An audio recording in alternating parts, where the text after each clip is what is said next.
There were once two sisters. The older sister walked ahead of the younger one, so the younger one always knew where to go. Josephine, how you doing? I'm doing great, Hugo. Thanks for having me. No, thank you for your time.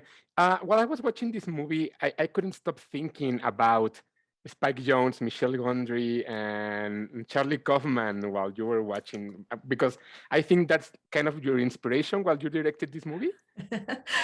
It's so funny because I love all of those filmmakers and I love Charlie Kaufman so much.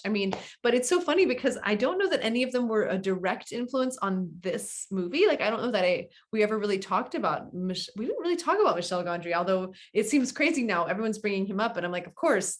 But I think Michel Gondry and I probably just share a deep love of like film history and early effects. And I had a lot of great conversations with my friend, Ashley Connor, was a DP on my early films about like practical effects and how to do things in a way that the whole movie has a nostalgia for the past, because Lenny is always looking back at her sister and looking to her sister. And so you wanted the music choices to have a nostalgia, but I also wanted the visual effects to have a nostalgia, to feel like handmade, like a teenager could make them. And also like, not like total CGI worlds, so we had a lot of fun trying to make a practical version of everything. And I ended up adding a lot of dance sequences into the film so that things wouldn't just be like a CGI visual effect, but would be like the actors' bodies in space responding to each other.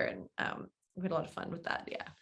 The movie doesn't talk about death in a conventional way. It goes more like acceptance of the death. How do you feel that this kind of subject affects the teenagers? Because at the end, it's a movie that it goes for a younger audience.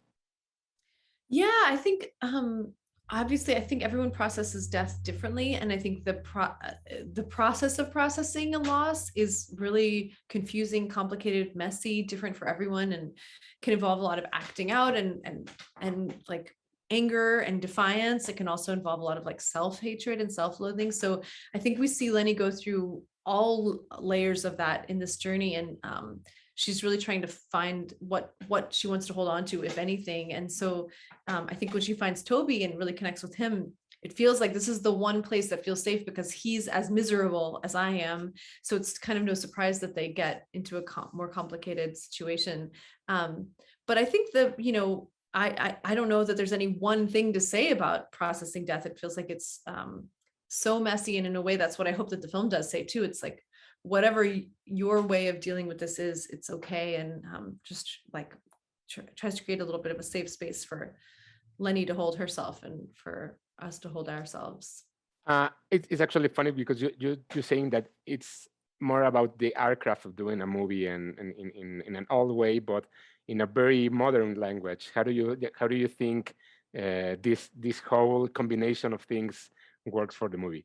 Well, it's funny that you say it's a modern language. I feel like the movie, it's a very ode to like my 90s, my favorite movies of the 90s. Like I love Babe. I loved Amélie by Jean-Pierre Jeunet. So I was really looking back at those movies of my childhood. Obviously, the CGI has gotten a lot better since then. All like animation has gotten really good. And so I had a great time working with the animators, but we did so much practically. So it's a fun mashup. I feel like it's a blessing that I got to sort of take this older style of kind of like hand-drawn, handmade stuff, but just I think when you do something that's handmade, it doesn't feel or look like anything else because it is literally handmade. That's what's so beautiful about a handmade piece. And so I think that felt really appropriate for a film where Lenny's, everyone's experience is different. I feel like, and Lenny's world needs to feel just of her, like something only she could create. Thank you very much for your time, Josephine. Have a nice one. Oh, thanks, Hugo. Thanks for having me. Bye. And so much joy.